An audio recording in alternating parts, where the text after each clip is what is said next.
Usap-usapan ngayon online ang pasimpleng, soft launch. Umano ng rumored couple na si Catherine Bernardo at Lucena City Mayor Mark Alcala, matapos makitang magkasama ang dalawa sa isang mall na Power Plant Mall sa Rockwell, Makati nitong Sabado ika-31 ng Enero.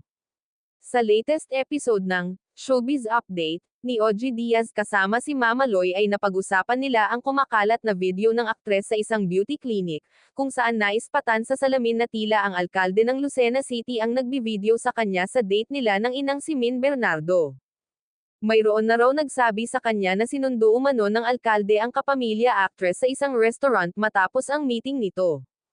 Chika naman ni Mama Loy, ito na raw ang isa sa pinakamalapit na magkasama sina Mark at Catherine sa iisang frame. Matatanda ang ilang buwan na ring iniintriga na nagkakamabutihan na ang dalawa at marami na rin ang nagsasabi na tila magjowa na sila.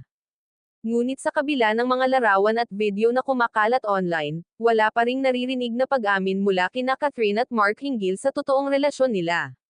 Noong July 2025 ay nachika ng magkasama ang dalawa nang magpunta sila pa Australia.